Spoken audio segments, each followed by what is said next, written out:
Covert operation ఆయనని బాగా concentrate చేసే విధంగా తయారు చేసింది, ఆ రకంగా డైవర్ట్ చేసింది. ఒక్క నిమిషం భాను గారు, శ్రీనివాస్ గారు, మీకేమనిపించింది ఇది covert operation, Jaganmohan Reddy operation కానీ, దీని మీద చంద్రబాబు నాయుడు రియాక్షన్ కానీ?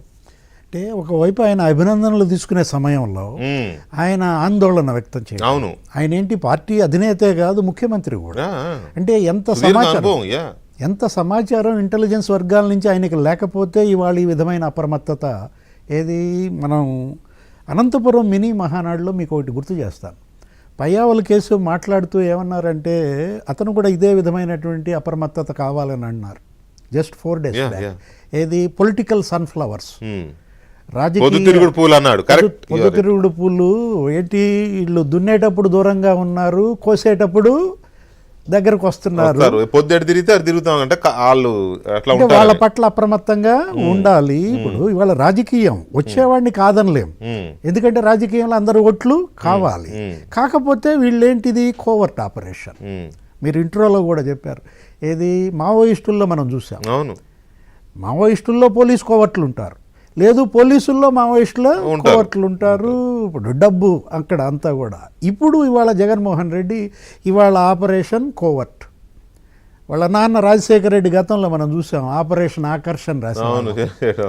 ఏది ఆ న్యూక్లియర్ డీల్ అప్పుడు అది చేశాడు. టీఆర్ఎస్ వాళ్ళని కొంతమందిని లాగి 12 మందిని ముగ్గురు వీళ్ళను కూడా టీడీపీ వాళ్ళని కూడా కొడాలి నాని, రోజా, నల్లపురెడ్డి ప్రసన్న కుమార్ రెడ్డి.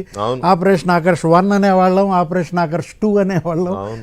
ఇప్పుడు ఆపరేషన్ కోవర్ట్ జగన్మోహన్ రెడ్డి ఏ విధంగా తెలుగుదేశం పార్టీలో తన మనుషుల్ని ప్రవేశపెట్టి, ఇప్పుడు ముఖ్యమంత్రి గారు ఇవాళ మాట్లాడుతూ మీరన్న ఆ 3 అంశాలు వివేకానంద రెడ్డి హత్యతో బిగించేశారు.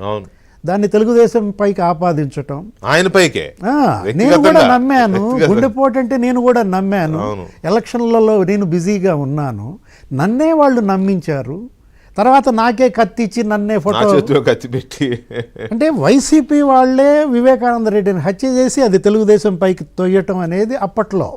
ఇప్పుడేంటి, తెలుగుదేశంలోనే తన కోవర్ట్లను ప్రవేశపెట్టి తెలుగుదేశంలో ఇవాళ ఎలిమినేషన్, టార్గెట్ని నిర్ణయించుకోవటం, టార్గెట్ని ఎలిమినేట్ చేయటం. మనకి మామూలుగా ఆయన ఏదో పబ్జీ గేమ్స్ ఆడతారని మనం ఏదో చూస్తుంటాం మీడియాలో కథనాలు. అంటే ఎలిమినేషన్ గేమ్ అన్నమాట. ఏది ఇప్పుడు పిల్లలు ఆడుతుంటారు ఎలిమినేషన్ గేమ్స్, ఏంటి బఫెల్లో హంట్ అని, లేకపోతే ఉల్ఫ్ హంట్ అని. ఇవాళ టీడీపీ హంట్ అనే ఎలిమినేషన్ గేమ్ ప్రారంభించారా? ఇప్పుడు వీరయ్య చౌదరి కదా, అంతే మీరు అన్నది కరెక్టే. వీరయ్య చౌదరి ఇప్పుడు అక్కడ సంతనూతలపాడు నియోజకవర్గంలో ప్రకాశం జిల్లా మాజీ ఎంపీపీ, అక్కడ జిల్లా పార్టీలో అతను వెన్నెముకగా మారాడు. అతన్ని టార్గెట్గా పెట్టుకుని అతను ఎలిమినేట్ చేయడం కోసం ముందే ఆ గ్రామంలో వీళ్ళ వర్గాన్ని పార్టీలో చేర్చడం. ఒక 9 మంది నిందితులను ఎవరిని అరెస్ట్ చేశారు. వాళ్ళందరూ ఇచ్చిన సమాచారం ఇవాళ ముఖ్యమంత్రి గారి దగ్గర ఉన్న ఇంటెలిజెన్స్ రిపోర్ట్, ఇంకెన్నున్నాయో అలాంటివి, దాని ఆధారంగా ఇప్పుడు ఆయన మరి అప్రమత్తం చేయడం అంటే ఇది చాలా ఆందోళన కలిగించే అంశం. తెలుగుదేశం పార్టీలో అనేక ప్రమాదాలు, మనం ఏడాది బిడ్డగా ఉన్నప్పుడే పార్టీని చీల్చడం, అదేంటది చీలిక ముప్పు. లేకపోతే రాజశేఖర రెడ్డి ఆపరేషన్ ఆకర్ష్ ముప్పు. ఇప్పుడు ఈ ఆపరేషన్ కోవర్ట్ ప్రమాదమా? ఒక్క సంతనూతలపాడు వీరయ్య చౌదరే కాదు, గుళ్ళపాడు అది కూడా చెప్పారు. జంట హత్యలు మాచర్ల నియోజకవర్గంలో ఏ విధంగా వైసీపీ వాళ్ళని తెలుగుదేశంలోకి పంపటం, ఎట్లా ఎగ్జిక్యూట్ చేశారు అనేది. అక్కడ సర్పంచ్ పదవి కోసం జోవిశెట్టి అతన్ని, వెంకటేశ్వర్లు అనే అతన్ని వాళ్ళు హతమార్చడం.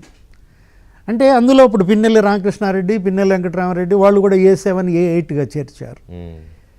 ఏ విధంగా జేబీఆర్ అనేటటువంటి పేరుతో ఉన్న వాహనం, ఆ వాహనంతో గుద్దించడం, అంటే ఇదంతా ఒక కుట్రగా మనకు కనపడుతోంది. జగన్మోహన్ రెడ్డి ఒకటే ఏంటంటే అధికారం. ఇవాళ అతని అధికారం కోసం మరి కుట్రలు, కోవర్టులు 2 కళ్ళుగా అతను వెళ్తున్నటువంటి పరిస్థితి. దీనిపైన ఇవాళ తెలుగుదేశం పార్టీ అప్రమత్తంగా ఉండాలని ఒక రాష్ట్ర నాయకత్వమే కాదు, పల్లెల్లో, మండలాల్లో అక్కడ నాయకులు కూడా ఈ కొత్తగా వచ్చినటువంటి వాళ్ళు చిత్తశుద్ధితో పార్టీలో ప్రవేశించారా, లేదు వేరే వక్ర బుద్ధితో, ఇట్లాంటి కుట్ర బుద్ధితో ప్రవేశించారా అనేది. దీనికి ఇంకా 2-3 మనం ఎగ్జాంపుల్స్ కూడా మనం చెప్పుకోవచ్చు దీపక్ రెడ్డి గారు.